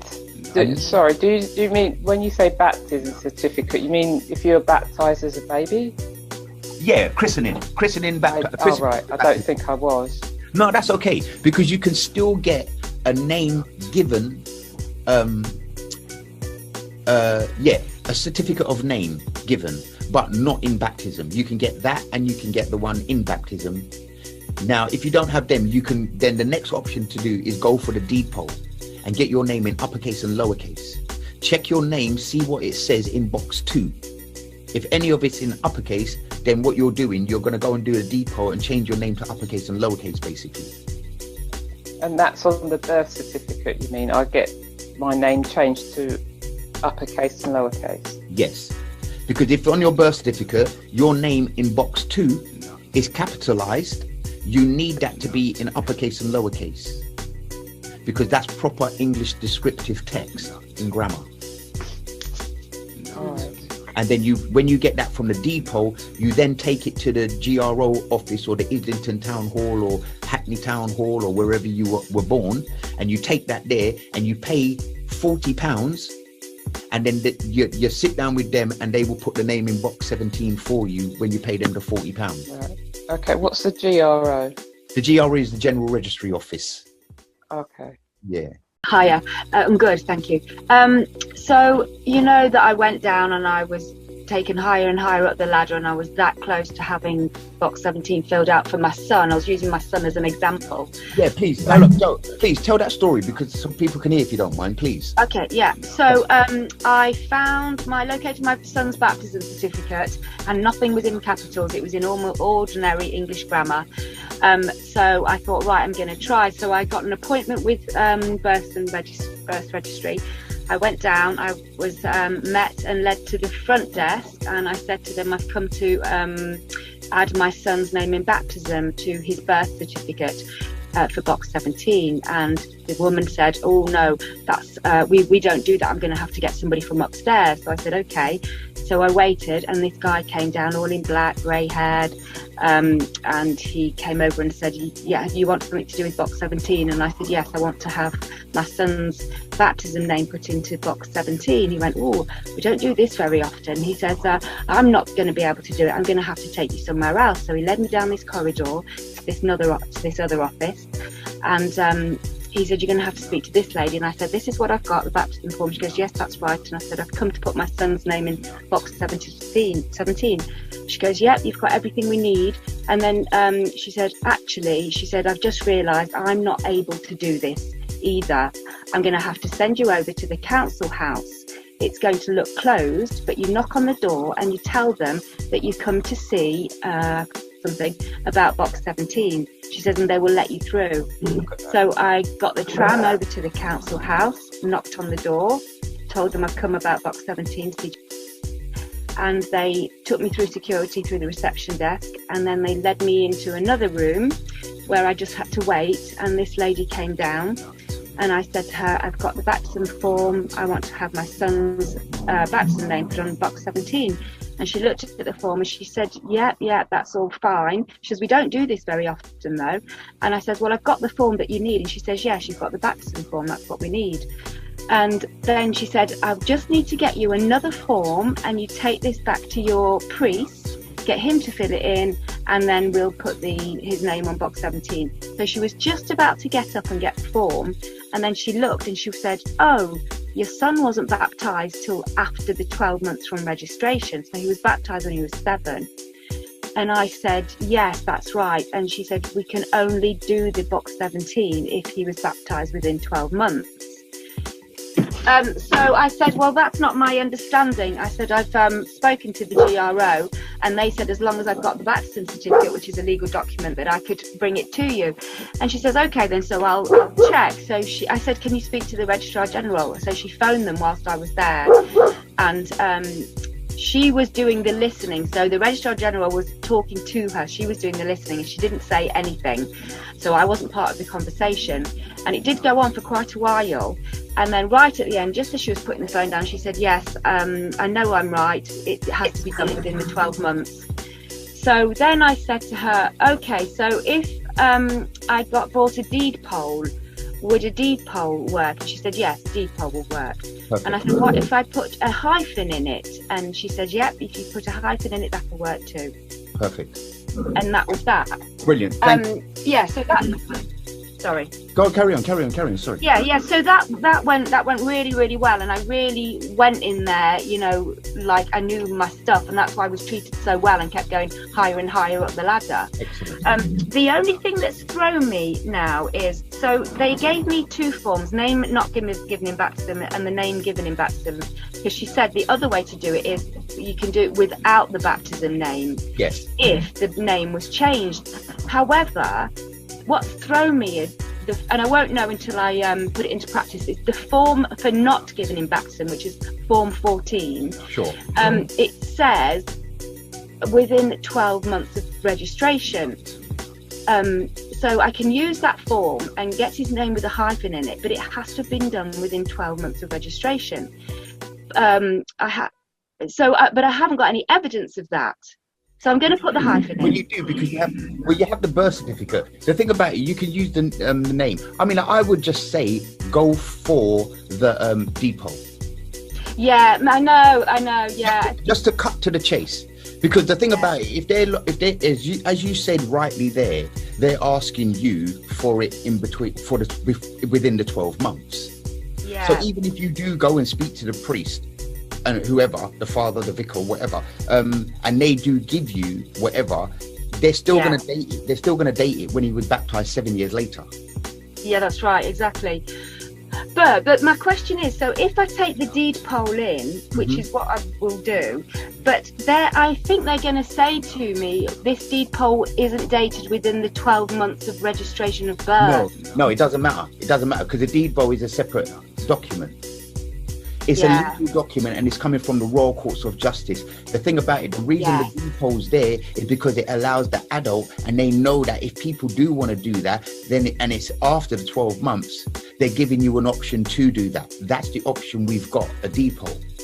Right. They're the 3 documents that will clarify and as is required by them. There's no other documents that will help you. Yeah. The name given in baptism, the name given not in baptism, and the deed poll. They're the only 3 documents what would help us. Yeah, you're right. Yeah. So, and we've exhausted all the others. So the deed poll is the last one. Yeah, that's right. So there's no point, and no disrespect to anybody who's doing this as well, but there's no point running down to the LMA trying to get your baptism certificate. Yeah. Because they're just going to write it in capital letters anyway. Yeah. Because we've done it, we've exhausted it, you know. We've had it happen to, I've had it happen to me, a couple of other people are having it happen to them. And as you see, as you hear from earlier on with the young lady, you start going down the depot now, and they're starting to say, oh no, they don't want to accept your hyphen now. But you've just told a brilliant story what completely flips that on its head. Yeah. You see, so this is the thing. That's what I'm saying. Stay out of there unless you know what you're talking about, and you can ask the right questions. Also, as well, we've got to go dressed. How can I ask you? How did you go dressed?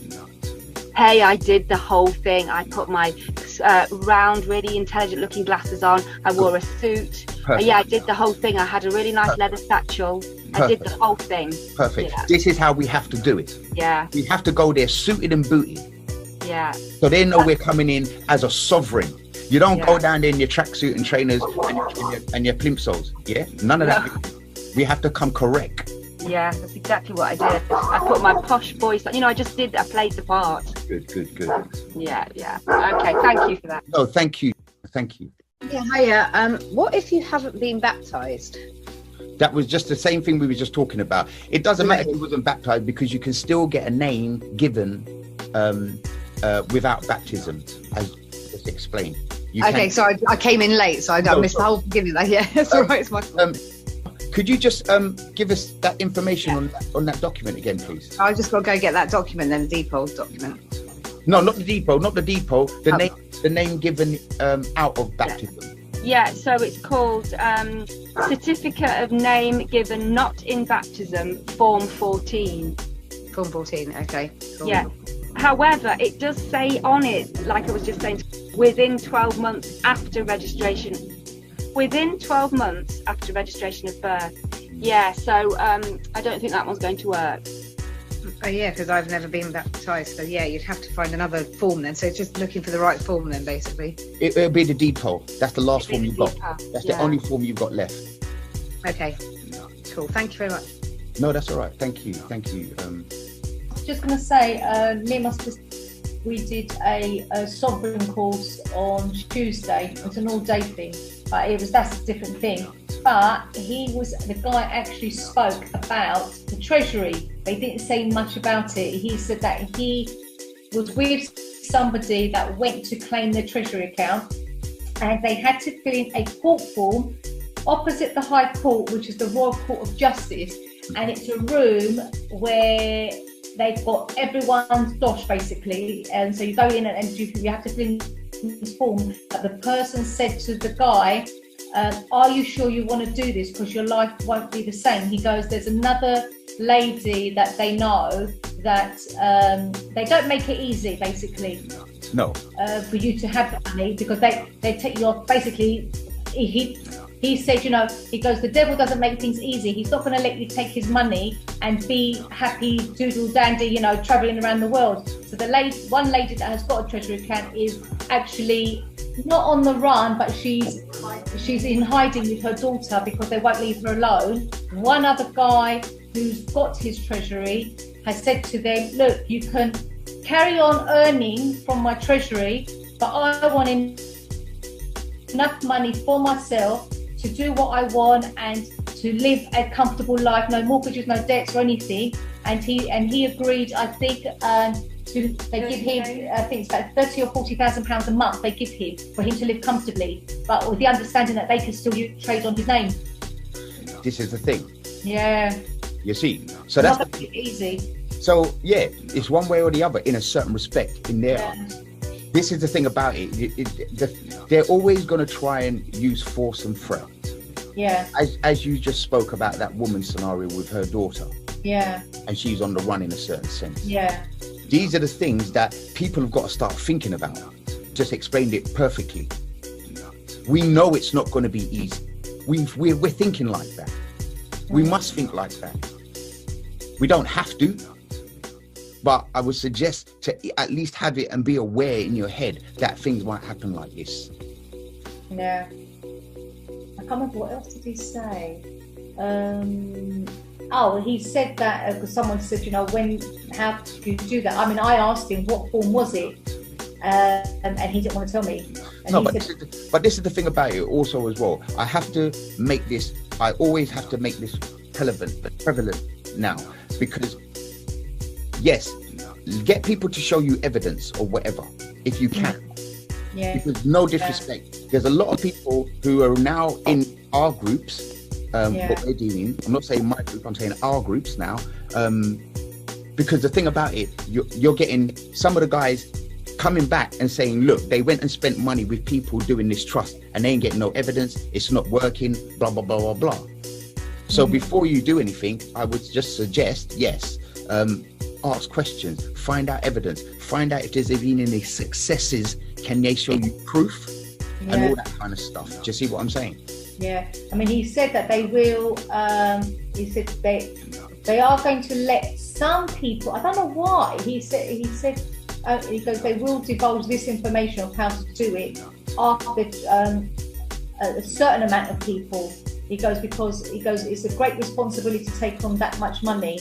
Of course. And I'm just like, well, it's people's treasury. I mean, I didn't say it to him, I thought it's people's treasury. Totally. Then it's not up to you to who you would tell and not tell how to go about it to claim it. So I just thought that was a little bit odd. Totally, it's still controlling. Yeah. They still want to have a controlling force. Yeah, that was the.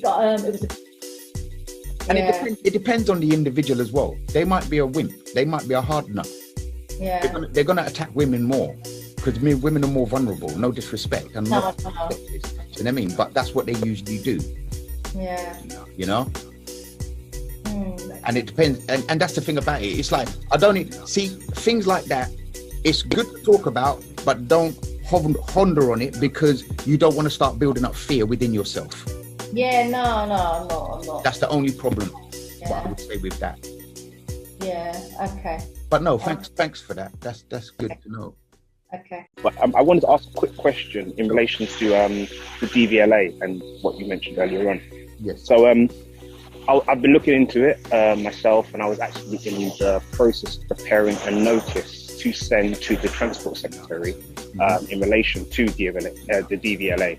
I was going to send a notice of rescission and deregistration. Now, is that something that you've come across? Is that a process that you're familiar with? The only reason I'm saying, obviously, I remember you mentioned earlier on that put things in writing, and I have been doing that when dealing with these corporate entities. But just for the panel, I wondered if that's something that you're versed in, or something that you're doing, or you're kind of putting on hold and other things. I'm going to be honest with you. You know what I'm going to do? I'm going to do none. Because, no disrespect, I'm a rebel.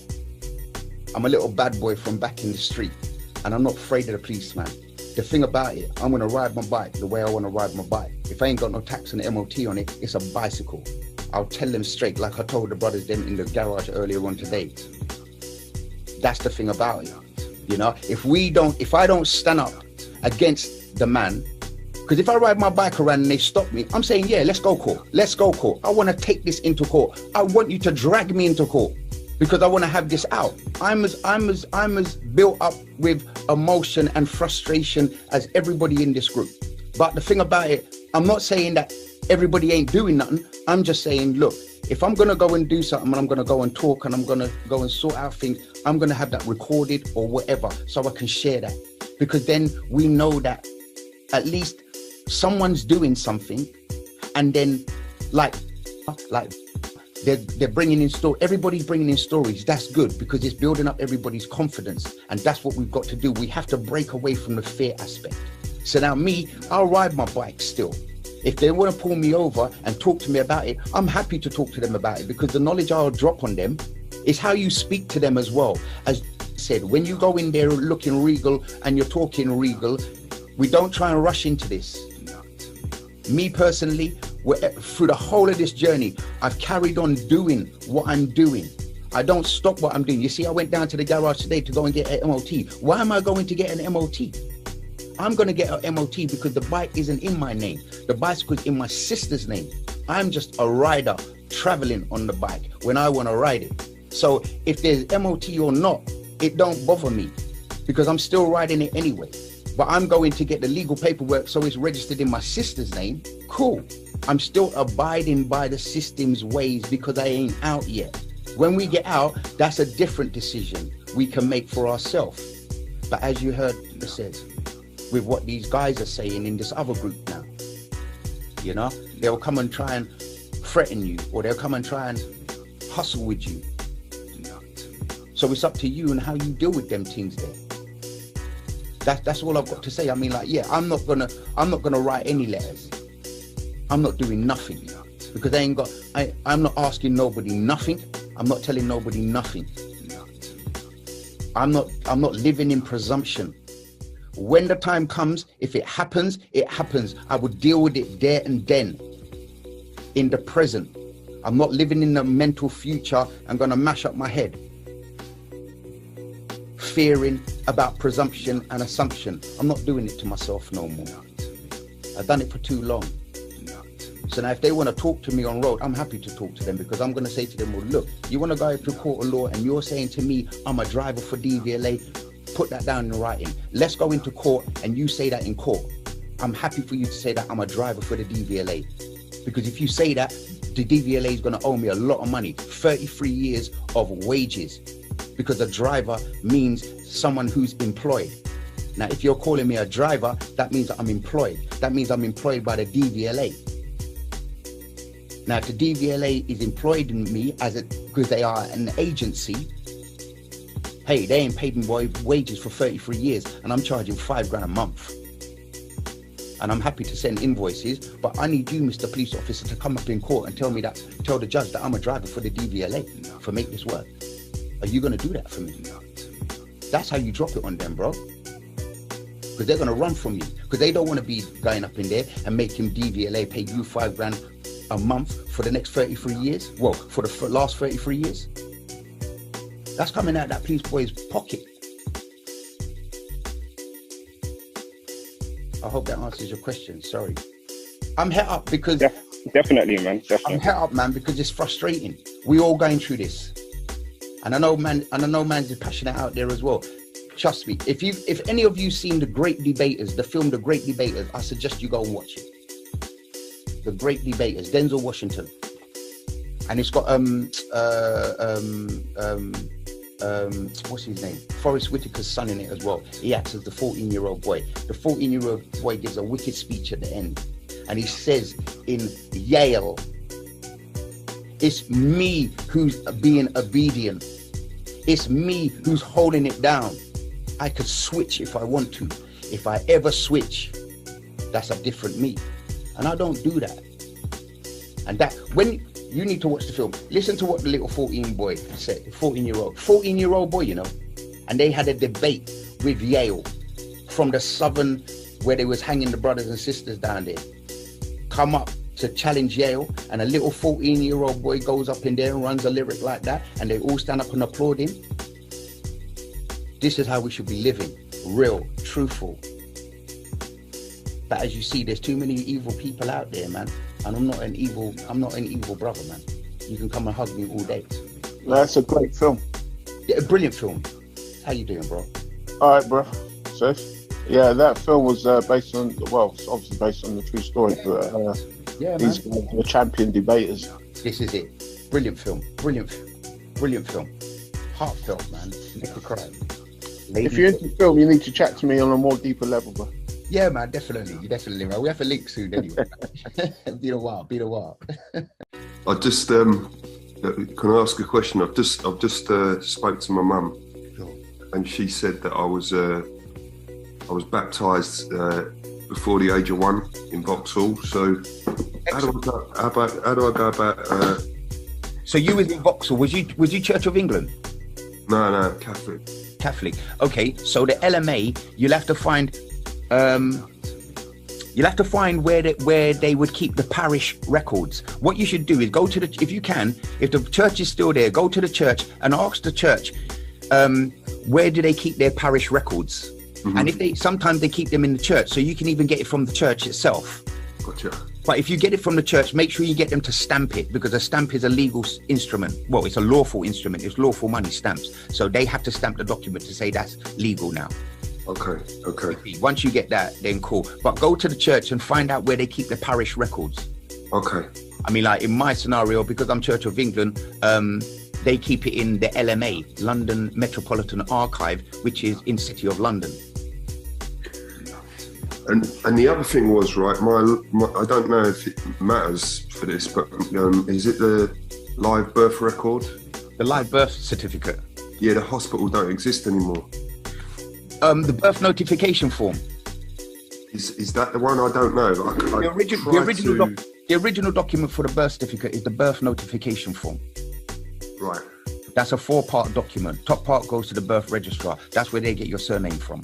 That's the original document was created for you first at the hospital. Birth notification form, BNF01. Now, I've chased that. I've gone all the way up to the Ombudsman, and they're not giving up on that. So this is the only way to go, really, with the deed. I tried to chase it and got nowhere. This is it. I think I'd done a DSAR or something like that, and I got nowhere. This is it. I mean, like, the thing about it, if we're doing DSARs and all stuff like that, basically we're just doing it as an implied company and a ghost company. They're not going to recognise any letters. Because your name's in capital letters, that means you're an implied company. If it's an implied company, there has to be an implied director. You're acting as the implied director because it's not a legal entity you're acting on behalf of.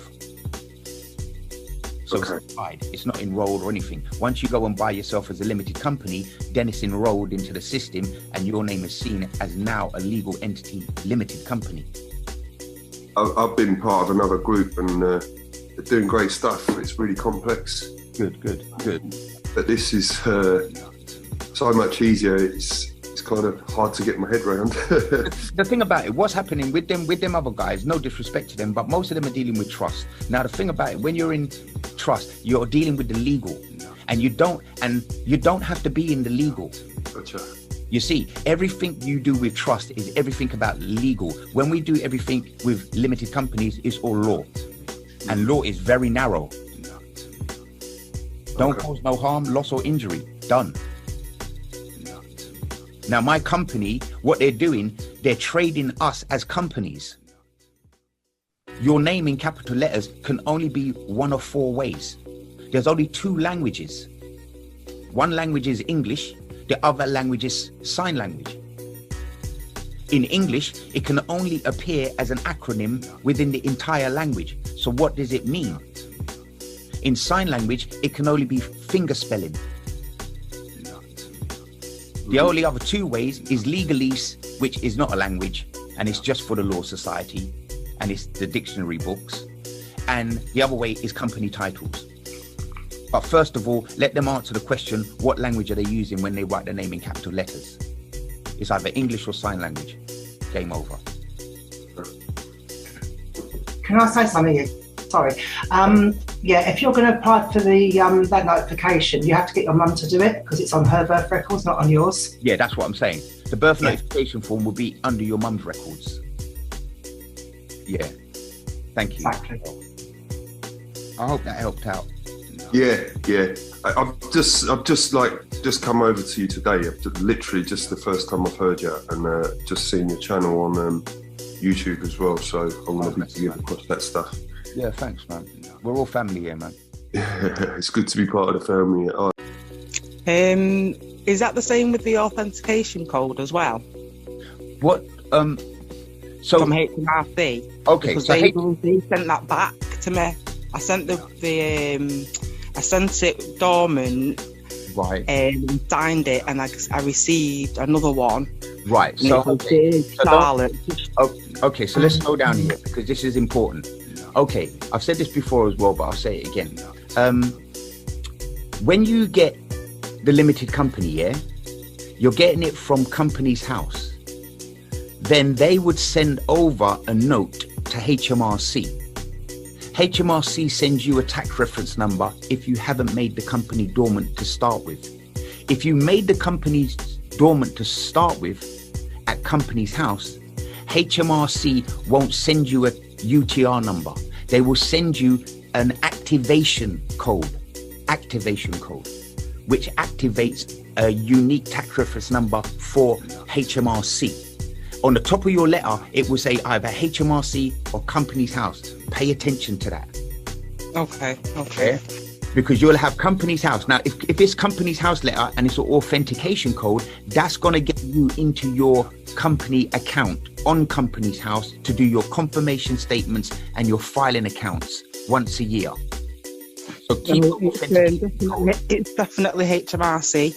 Right. So is that so? Let's get the wording right. Is it authentication or is it activation?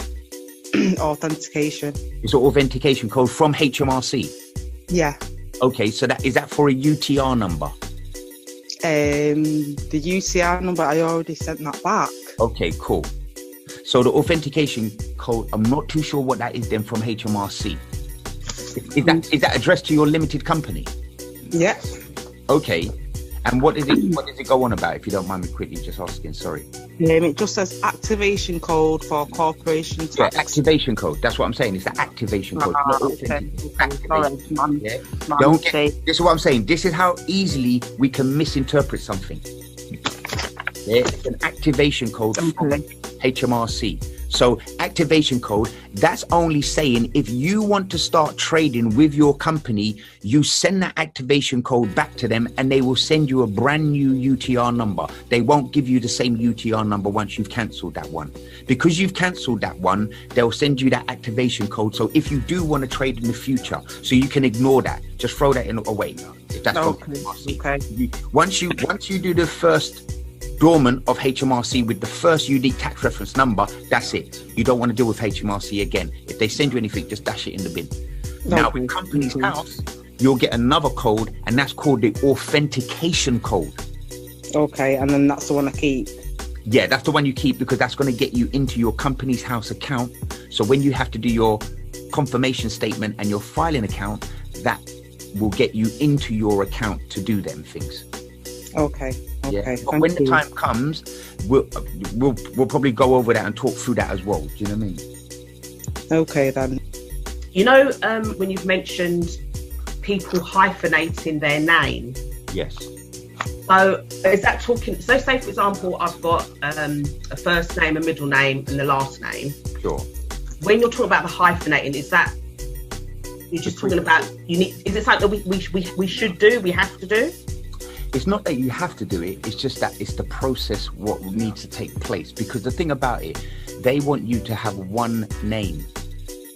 Now there's only one. There's no surnames in the Bible. There's only first names. So your first name has to be one name. So you put a hyphen in to join the two names together, so it's seen as one.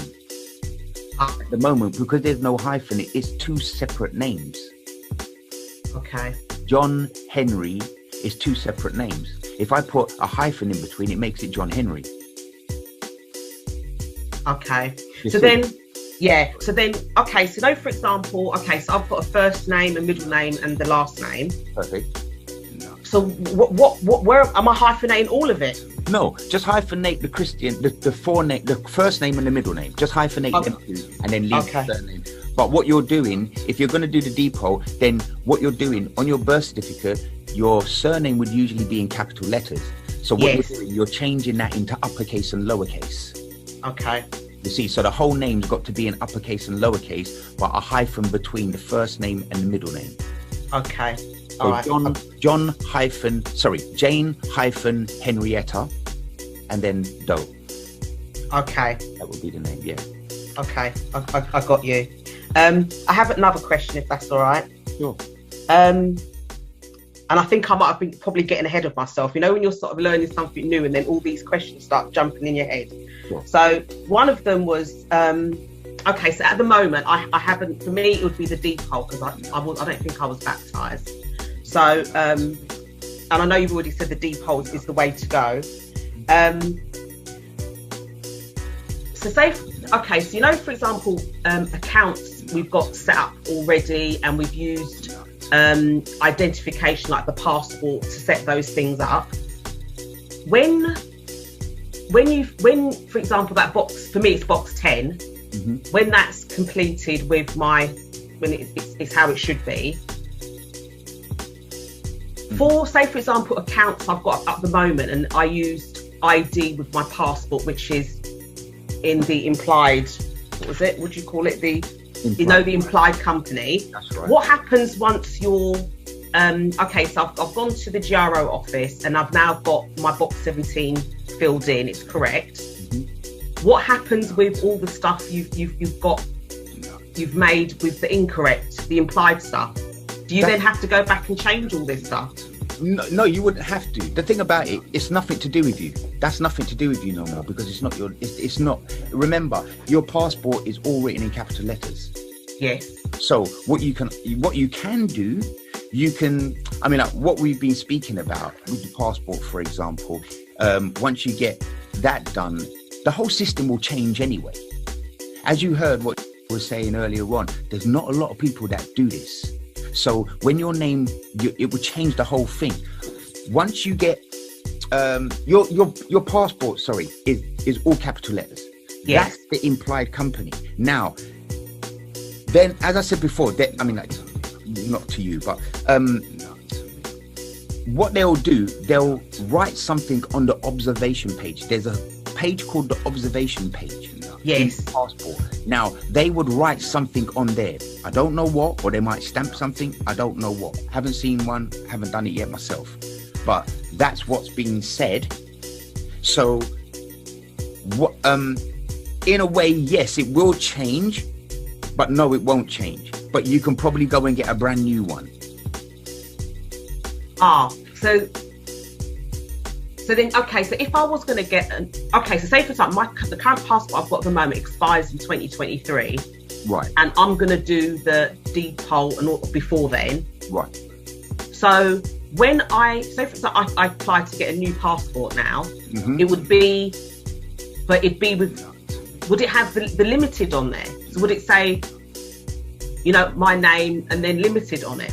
No, because as I said, I mean, like before, I was saying this before to somebody as well. If they change your passport, yeah, and put limited on there, and you showed your friend goes, oh, how'd you get that? I want that. And then everybody wants it. So they're not going to make it obvious like that. They're going to put it into a different thing, like the observation page. You see, Okay. they're not going to change the structure of what they've already got. They'll add to it the structure, but they won't change it. They'll add to it. You're living in United Kingdom Limited. United Kingdom Limited is a legal entity, and you're in the belly of it. So anything you're doing in United Kingdom, everything's legal. Doesn't matter what you do, it's legal. Until you take yourself out of there and become the limited company, you're taking yourself out of the incumbency of that office of United Kingdom Limited. So you become your own office. That means you don't have to abide by the rules and regulations and statutes of the legal system anymore. It's like your driving license, for example. Your driving license written in all capital letters. Ask them, could you explain what the languages they're using? That's the thing. Because we've got to ask them the question. If we ask them the right questions, they're going to know that we know. So they're going to have to switch up. I think you know when it's new and it's kind of I think the recording that I listened of you, and there was a lady on there, and she'd said I'd like to do this for my children, but her children they were over 18. Sure. And you'd said you didn't, it wasn't risk, but people need to be sort of aware of what they're taking on. So I suppose totally, if my questions are, okay, I do this, but me understanding what implications there might be of me doing that. I can only give you my theory on what I think, but the only thing I've got to say is the language. Do you understand? Have you seen the other video, Switching Perception? I think I did, but this was way in early, I think in 2020, and I think it was a long. I don't really remember it. Was it one where there was like 5 different people being interviewed? That's right. Yeah. Do you understand the acronym side of things with the language? I didn't know when you said that. I didn't. For me, an acronym, I think of like is it SCUBA? Yes. So I understand that, but I don't think. I'm not sure if that's what you meant. Yes, totally. But the thing, you see, I'm glad you said that actually, because this is going to awake a lot of people.